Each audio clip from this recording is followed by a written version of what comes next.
Olá pessoal, no vídeo de hoje nós iremos falar sobre doenças que atingem o sistema articular. Nessa primeira parte nós iremos falar sobre duas doenças que possuem uma nomenclatura parecida, são conhecidas por causar danos nas articulações, porém são duas doenças diferentes, que são elas a artrose e a artrite reumatoide. E para dar início, nós iremos começar falando primeiro da artrose. A artrose também é conhecida por osteoartrite ou osteoartrose. Essas três palavras são sinônimos. E a osteoartrite, ela é caracterizada por ser uma doença articular degenerativa, caracterizada pela degeneração da cartilagem, que vai resultar em uma falha tanto estrutural quanto funcional das articulações sinoviais. Essa doença ela é o tipo mais comum de doença articular e, como a gente já falou, a principal característica dela vai ser essa erosão progressiva da cartilagem. Essa doença ela é comum com o passar dos anos que aconteça, porque ela é comum ao envelhecimento. Porém, ela é considerada uma doença que resulta da união tanto de alterações sistêmicas quanto de alterações biomecânicas.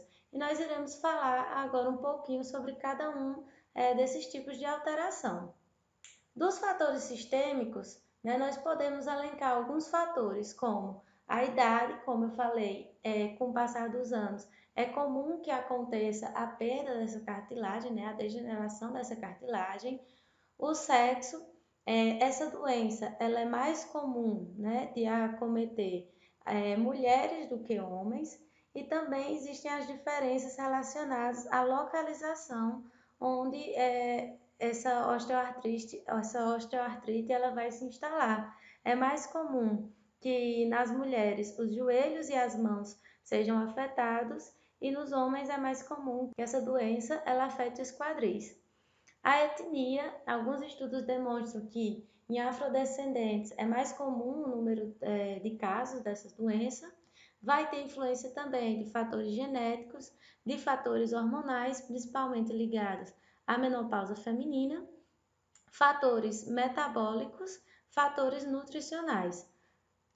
Nos fatores biomecânicos, nós iremos ter alguns fatores importantes também, como a questão do peso corpóreo, principalmente pelo esforço que essa articulação ela vai ter que fazer para sustentar o corpo no caso de um sobrepeso. Pode acontecer também de previamente existir alguma lesão ou alguma deformidade adquirida, isso vai influenciar.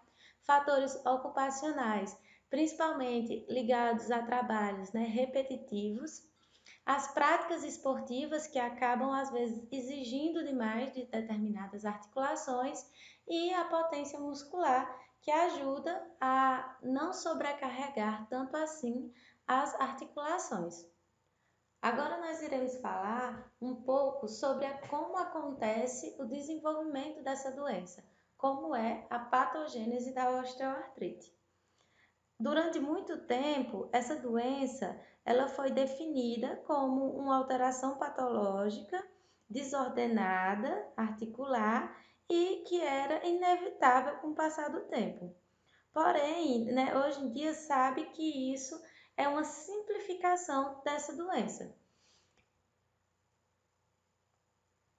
Na osteoartrite, nós iremos ter três fatores muito importantes ligados aos condrócitos. Os condrócitos são as células que constituem ali aquela cartilagem, que vão ser responsáveis pela produção de proteoglicanos, de colágenos e, em menor quantidade, de algumas substâncias inflamatórias. Na primeira fase do desenvolvimento da osteoartrite, nós iremos ter o que a gente chama de lesão condrocítica, e isso vai estar relacionado principalmente aos fatores genéticos e bioquímicos, e vai ser esse fator que vai desencadear todas as questões ligadas à diferenciação desses condrócitos.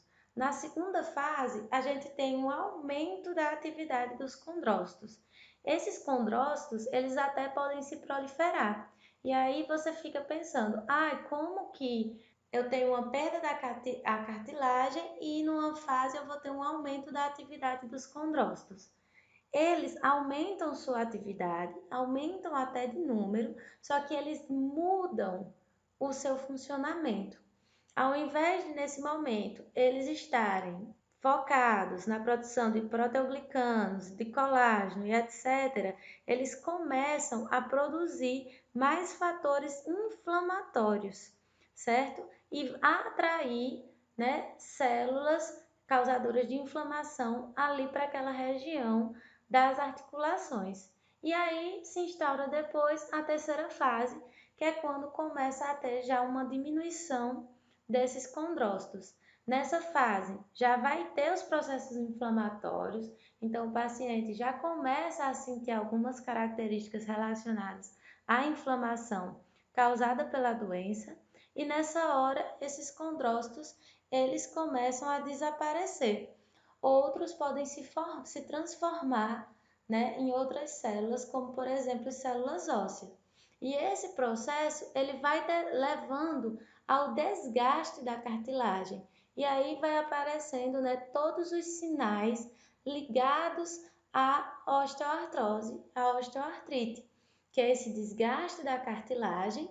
Pode aparecer, né, também nessas regiões que ficam do osso, que ficam próximas à cartilagem. Pode começar a acontecer alguns sinais também de que esse osso ele está sendo atingido. Pode ter algumas formações de cisto nesses ossos. Pode ter também a formação dos esteófitos, que é bem característico da osteoartrose. Os esteófitos, eles são muito conhecidos popularmente como o bico de papagaio, que é uma protuberância que vai surgir a partir desse osso e que costuma surgir quando já acontece o desgaste da cartilagem e quando passa a haver o atrito entre os ossos, o que vai causando uma deformidade naquela superfície óssea, e é o que dá origem, né, aos osteófitos. Com o desenvolvimento dessas lesões, começam-se a aparecer, né, os sinais e sintomas relacionados ao desenvolvimento dessa doença. O sinal mais característico dessa doença é a dor que vai acontecer nas articulações que estão envolvidas pelo processo de inflamação.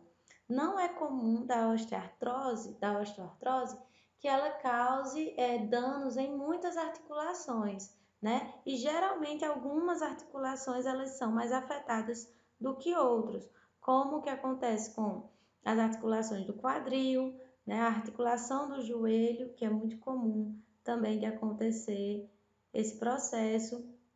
Pode acontecer também, muito comumente, de atingir as vértebras lombares. Nessas vértebras lombares, uma característica também é o surgimento dos osteófitos, né, daquelas pontinhas dos ossos. E essas pontinhas, elas podem causar pinçamentos nos nervos, que aumentam ainda mais a característica de dor nesse paciente. E dependendo de onde essa lesão ela está localizada, ela pode até causar impossibilidade de movimento nesse paciente. Para o diagnóstico, essa doença ela tem um diagnóstico um pouco difícil, porque os seus sinais e sintomas apresentados, eles são muito comuns a outras doenças articulares também. Por isso que no diagnóstico é muito utilizado alguns exames para que aconteça a exclusão, né, dessas outras doenças e aí sim poder acreditar que esse paciente está com a osteoartrose. Como eu falei, a doença que acaba sendo muito parecida na sintomatologia é principalmente a artrite reumatoide. Existem alguns exames que vão auxiliar, né, na definição dessa artrite reumatoide, como, por exemplo, o exame fator reumatoide, a dosagem de alguns anticorpos. Também é muito característico a solicitação da velocidade de hemossedimentação, que é o VHS, e da proteína C reativa, o PCR, que são exames que costumam, né, alterarem em processos inflamatórios. A análise do líquido sinovial, que ajuda principalmente a descartar infecções ou outros tipos de artrite causados pelos cristais de ácido úrico, e o hemograma, que vai, né, dar um quadro mais geral e que no paciente, né, com osteoartrose não costuma dar alterado. Então, nesse caso, esses exames aqui que foram citados, eles não costumam aparecer alterações no paciente com osteoartrose, certo? Então, se houver alguma alteração nesses exames, o médico ele vai suspeitar de outro tipo de doença articular. Porém, se não houver nenhuma alteração nesses exames, continua-se acreditando que esse paciente ele possa estar com osteoartrose. Raíra, mas você disse que tem um processo inflamatório. Por que é que o VHS e o PCR eles não vão dar alterados se eles pesquisam sinais de inflamação? Porque nesse caso da osteoartrose, esse processo inflamatório ele acontece muito isoladamente ali na articulação. Ele não é um processo inflamatório que envolve todo o organismo. Então, ele não costuma alterar esses exames de VHS e PCR. Pode ter essa alteração? Pode, só não é comum. É mais comum em outras doenças, como a artrite reumatoide.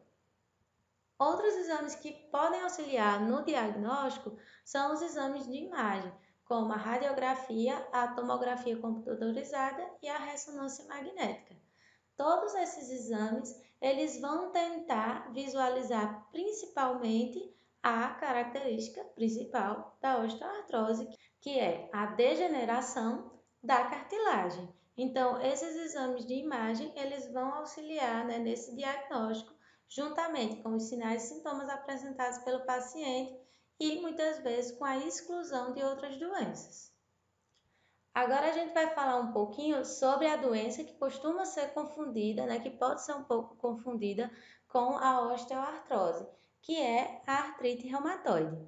A artrite reumatoide, ela é uma inflamação que vai acontecer, né, em diversos tecidos e órgãos, mas que vai afetar principalmente as articulações, causando dores e deformidades. Esse distúrbio inflamatório ele vai acontecer de forma autoimune, onde o próprio sistema imunológico, né, do paciente vai ser responsável por todo o curso clínico dessa doença. A patogênese da doença não é muito ainda elucidada, mas acredita-se que esse distúrbio inflamatório autoimune ele é desencadeado a partir de uma exposição de um antígeno artritogênico, né, que é capaz de causar esse processo inflamatório.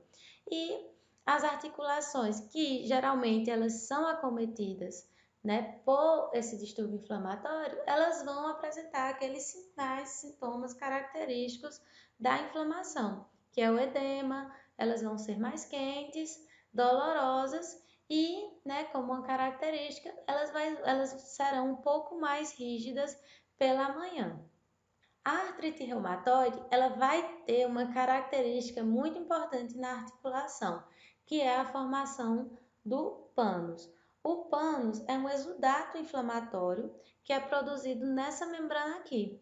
Aqui do lado esquerdo vocês vão ver a membrana sinovial, certo? Normal, fininha, que está aqui, né, protegendo essa região, essa cápsula articular, que é essa região interior.